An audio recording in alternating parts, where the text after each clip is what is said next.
आप सभी को जय श्री कृष्णा, राधे राधे। तो आज फिर सुनाते हैं लड्डू गोपाल की एक ऐसी सत्य लीला कथा जिसके माध्यम से आपको बहुत कुछ सीखने को मिलेगा।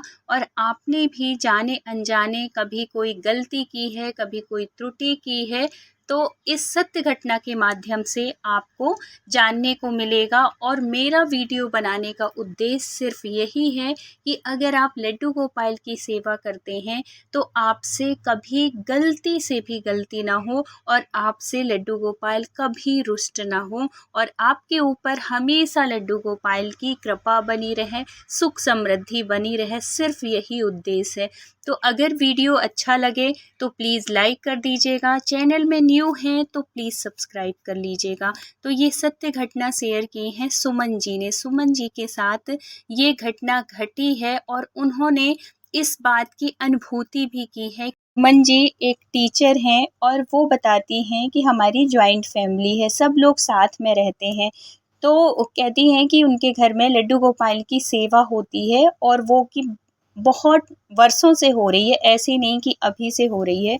और सुमन जी कुछ साल पहले ही एक बड़े उनके घर में छोटे से लड्डू गोपाल थे जो कि बहुत सालों से उनकी पूजा, उनकी सास ससुर सब लोग ऐसे जैसे तीर्थ जाते हैं ना, तो वहाँ से वो वृंदावन आई हुई थी बहुत साल पहले। कभी इनकी सासू माँ तो वहाँ से लड्डू गोपाल ले गई थी, एक बाल गोपाल छोटे से, तो उनकी सेवा होती थी। लेकिन कुछ वर्ष पहले इन्होंने बोला होगा, कुछ ऐसा बोला होगा कि लड्डू गोपाल मेरी जॉब लग जाए फिर मैं आपको बड़े रूप में लेके आऊँगी, ऐसा बता रही थी कि ऐसे कह के मैंने उनसे अर्जी लगाई थी। तो भगवान की कृपा से, लड्डू गोपाल की कृपा से मेरी जॉब लग गई।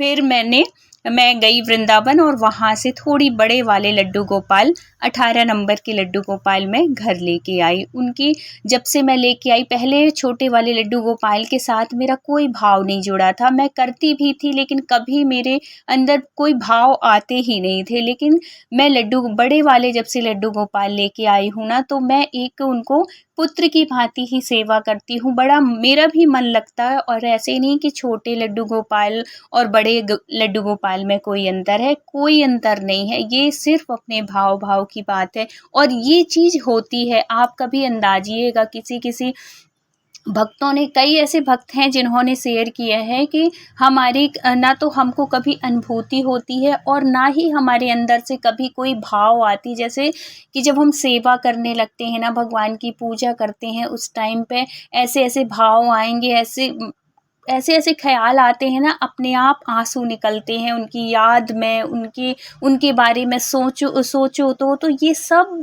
भगवान के भाव होते हैं। ऐसे ऐसे कभी भजन सुनो तो ऐसा लगेगा कि जैसे हम हैं ही नहीं, हम वहीं हैं जहाँ जिस जो लाइन चलती है ना, तो हम अपने आप को वही उसमें समझते हैं। ऐसे ऐसे भाव होते हैं भक्तों के। ऐसे ही था सुमन जी के साथ ही, वो भी बड़ी श्रद्धा भक्ति के साथ सेवा करती थी जितना उनको पता था। और ये अधिकतर भक्तों के साथ होता है कि सेवा तो सब करते हैं लेकिन बहुत सी ऐसी जानकारी होती है जो कि अनजानवश वो त्रुटि हो जाती हैं जो नहीं करना चाहिए। लेकिन भूल हमारी भगवान माफ़ करते हैं, हमें कुछ संकेतों के द्वारा उसको ना करने की वो करते हैं, अनुभूति कराते हैं। तो कुछ भक्त समझते हैं और कुछ बहुत देर से समझते हैं, बस यही अंतर होता है। लेकिन हमारे लड्डू गोपाल वो चीज़ ना करने के लिए ज़रूर बताते हैं, कोई ना कोई माध्यम बताते हैं, कोई ना कोई ऐसा ऐसा संकेत देते हैं कि हम वो कार्य ना करें। लेकिन हमें वो चीज़ समझ में नहीं आती। जो भक्त समझ गए वो उनको तो जल्दी से वो, मतलब अगर कुछ हो रहा है आपके घर में, कुछ गलत हो रहा है, किसकी वजह से गलत हो रहा है, ये हमारे लड्डू गोपाल जो हैं वो संकेत देते हैं, लेकिन हम समझ नहीं पाते। ऐसे ही हो रहा था इनके साथ, सुमन जी के साथ। सुमन जी एक टीचर थी तो इनका क्या था कि, लेकिन टीचर भले थी लेकिन ये अपने लड्डू गोपाल की सेवा करके रोज जाती थी। सुबह टाइम से उठना, टाइम से भगवान की सेवा करना और फिर सेवा करने के बाद ही लड्डू गोपाल को स्नान ध्यान भोग लगाने के बाद ही ये वहाँ जाती थी, स्कूल जाती थी। अब इनसे गलती क्या होती थी कि ये जब स्कूल से आती थी तो ये अपने लड्डू गोपाल के लिए, मतलब एक जो छोटे लड्डू गोपाल थे और एक जो बड़े लड्डू गोपाल थे, उन दोनों के लिए हमेशा माला लेके आती थी वहीं फूल वाले के पास से। उसको बोल दी थी कि दो फूल माला भैया आप बना दिया करिए, एक थोड़ी सी बड़ी और एक छोटी। और मोगरे की फूल माला वो हमेशा अपने लड्डू गोपाल को लेके जाती थी, नियम था ये उनका। और उसके साथ साथ एक बहुत बड़ी त्रुटि करती थी जिसके बारे में उनको बिल्कुल भी नहीं पता था, अनजान थी, लेकिन वो भूलवश त्रुटि हो रही थी। वो क्या करती थी कि माला तो रोज लेके जाती थी, अब जिस दिन ले गई उस दिन तो पहनाएंगी नहीं, पहनाएंगी तो दूसरे दिन। और जो उनको पहना देती थी एक दिन पहले की जो माला होती थी, भगवान को जब स्कूल जाने लगती तब अच्छे से श्रृंगार विंगार करके जाती, और जो रात की माला होती उसको निकाल के ये क्या करती कि इसको अच्छे से पॉलीथीन में वो करके रैप करके किसी में और फ्रिज के अंदर रख देती थी। तो इनकी जो पहले दिन की, मोगरा के फूल तो वैसे भी इतने जल्दी खराब नहीं होते हैं, तो वो जो माला थी मोगरे की फूल की थी तो वो गजरे के जैसे लगती थी, तो उस फूल माला को फ्रिज में रख देती थी। और जब ये सुबह तैयार होती थी तो ये क्या करती कि उस फूल माला को, जो उतारी हुई फूल माला थी, उसको वो अपने बालों में लगाती, सुबह नहा धो के तैयार होती तब।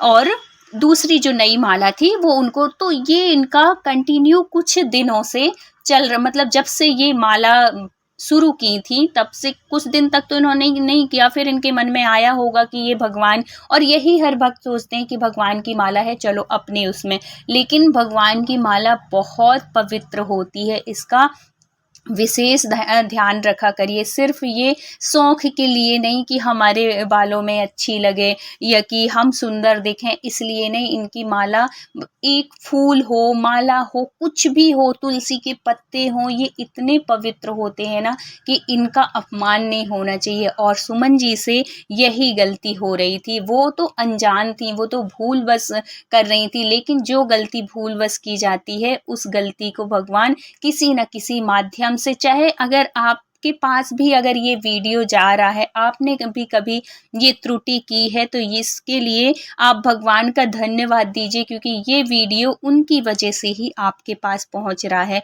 तो आप भी ये गलती अगर आपने कभी की भी है तो ये गलती दोबारा मत करिएगा। वो क्या करती थी कि माला उनकी उतारी हुई पहन के रोज स्कूल जाती थी। अब स्कूल जब जाती, जब बहुत देर तक हम लगाए रहते हैं ना ताजिब, एक तो वैसे ही वो एक दिन पहले की माला, और फिर पूरे टाइम बालों में लगे लगे वो वैसी पड़ जाती थी, काली सी पड़ जाती थी। तो ये क्या करती थी कि वहीं पे स्कूल के पास ही जब ये लौटती थी तो वहाँ पे एक पीपल का पेड़ था, वहाँ पे बहुत सारे लोग जैसे अपने घर के फूल हैं, अपने घर की पुरानी तस्वीर है, मूर्ति है, वहाँ पे वो रख देते थे। तो ये भी क्या करते हैं कि जब ये लौटती उस माला को वहीं पे वो कर देती थी, पेड़ के नीचे रख देती थी। लेकिन यही त्रुटि होती है, हम ना ये सब चीज़ें हमें पता नहीं होती और हम ये गलती करते हैं। ठीक है, पेड़ पवित्र है, वो आपने वहाँ पे कर दिया, लेकिन आप इतना थोड़ी सा वो लगा लीजिए, दिमाग लगा लीजिए कि अगर ये सूखेगी तो ये कितनी हल्की हो जाएंगी। इसके फूल सूख के बिल्कुल इतने हल्के हो जाते हैं ना कि एक ही हवा के झोंके में वो पूरे, जहाँ भी आपने डाला है पूरे में फैल जाएंगे, और फिर वो पैरों के द्वारा कितने पैर उसमें पड़ेंगे। इसलिए अगर आप कभी पेड़ों के नीचे अगर आप माला डालते भी हैं ना, तो एक काम कर लिया करिए कि वहाँ की मिट्टी को थोड़ी सा लकड़ी से, किसी भी चीज़ से थोड़ी सा गड्ढा कर लीजिए और उसमें डाल के और फिर ऊपर से मिट्टी कर दीजिए, तो इसमें कोई दोष नहीं है। लेकिन अगर ऐसे करेंगे तो इसमें दोष है, क्योंकि भगवान से स्पर्श करके, भगवान की मूर्ति प्रतिमा इतनी पवित्र होती है, इतनी पॉजिटिव एनर्जी उसमें होती है, और वो चीज़ हम, पहली बात तो हम उतने लायक नहीं होते हैं कि हम भगवान की माला को ग्रहण करें। अगर ठीक है, अगर हमने पहन भी ली तो उसका बहुत ही इज्जत के साथ, बहुत ही सम्मान के साथ, थोड़ी देर अगर आपने लगा भी ली तो ठीक है, लेकिन ऐसे नहीं। वो उनसे कोई गलती नहीं हो रही थी, वो यही सोच रही थी, क्योंकि बहुत से लोग मूर्ति भी रखते थे, फूल भी वहाँ पे पड़े रहते थे, लेकिन ना तो भगवान की मूर्तियों को इस तरीके का अपमान करना चाहिए, ये भी एक अपमान जैसे ही होता है। अगर आपको मूर्ति गलती वहाँ पे रखना ही है। तो आप किसी भी पेड़ के पास, किसी भी पार्क में थोड़ी सा गड्ढा करिए और वहीं पे अपने फूल माला विसर्जित करिए मिट्टी में, क्योंकि मिट्टी में फिर वो गल जाएंगे और फिर वो मिट्टी में मिल जाएंगे। लेकिन अगर आप पेड़ के नीचे ऐसे ही फूल माला डालते हैं तो वो तो सूख जाएंगे ना, हवा मिलेगी, धूप में पड़ेगी उसमें तो सूख जाएंगे, और सूख के क्या होगा, वहीं तो पड़े नहीं रहेंगे, वो तो हवा में उड़ेंगे और उड़ के वो तो हर जगह बिखरेंगे और फिर वो पैरों में भी आएंगे और जाने अनजाने हमारे पैरों में पड़ेंगे, कितना पाप लगेगा। इसलिए ऐसी गलती ना किया करिए। और ये गलती की वजह से उनके घर में जो खुशहाली थी, जो कि इतनी समृद्ध था पूरा परिवार, सब कुछ अच्छा चल रहा था, लेकिन अचानक से उनके घर में ऐसा मतलब माहौल सा हो जाता है, घर में कलह सी शुरू हो जाती है, घर में जो लक्ष्मी की आवक थी वो कम होने लगती है। क्योंकि आपने कभी ये कहानी सुनी होगी कि इंद्र ने भी एक बार पुष्पमाला का अपमान किया था, तो उसके भी मतलब उनके पास से भी श्री खत्म हो गई थी, इंद्रासन छिन गया था। ये आपने कभी कहानी सुनी होगी, किसी ऋषि के द्वारा दिया हुआ पुष्पमाला का अपमान किया था। इसलिए पुष्पमाला में बिल्कुल लक्ष्मी जी का ही वास समझिए। इसलिए हमें लक्ष्मी जी का बहुत सम्मान करना चाहिए, क्योंकि उन्हीं की कृपा से ही सब कुछ अच्छा रहता है। अगर उनकी कृपा है तो हमारे घर में सुख है, समृद्धि है, सब कुछ है, मान है, प्रतिष्ठा है, सब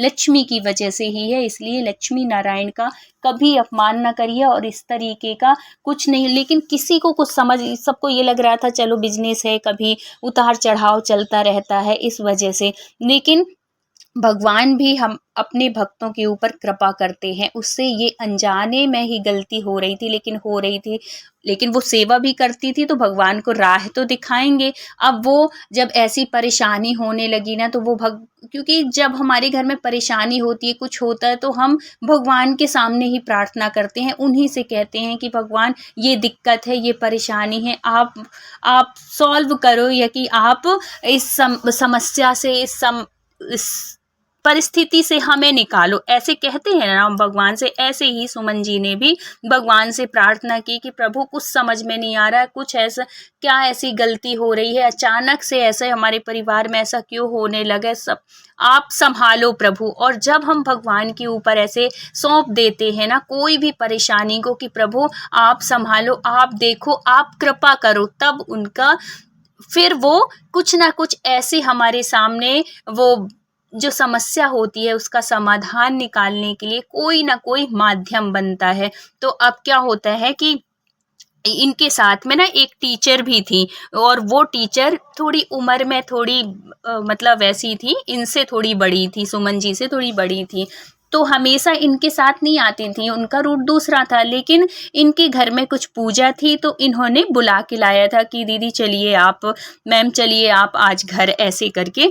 तो वो जब आने लगी साथ में तो इनका तो रोज का नियम था, ये तो रोज अपनी माला को, क्योंकि वो काली पड़ जाती थी, मोगरे के फूल वो गजरा टाइप का जो लगा के जाती थी भगवान की चढ़ा हुआ माला, अब वो जब वो उतारने लगी और वहाँ डाली, और वो भी लड्डू गोपाल की भक्ति थी, वो जो साथ में आ रही थी, तो उन्होंने जब देखा तो फिर उन्होंने इनको सुमन जी को रोका, बोले कि ये तो तुम बहुत बड़ी गलती कर रही हो, बहुत बड़ा पाप कर रही हो। बोले क्यों, इसमें पाप क्या है, इसमें गलती क्या है, ये तो मैं इतना बड़ा पवित्र पेड़ है, इसमें देखिए कितने सारे सब लोगों ने मूर्ति रखी है, फूल माला रखी है, तो मैं भी वो सुरक्षित जगह पे ही डाल। बोली नहीं, फिर उन्होंने यही बात बोली कि देखो तुम्हारा माला इतना सूखने के बाद इतना हल्का हो जाता है और धूप पड़ेगी, सब कुछ होगा, और जब वो हवा चलेगी तो वो पूरे में बिखर जाएंगे, वो जो फूल हैं वो फूल ना भी बिखरे तो वो माला सहित पूरा कहीं ना कहीं उड़ के चला जाएगा, किसके किसके पैरों में पड़ेगा। तो सोचो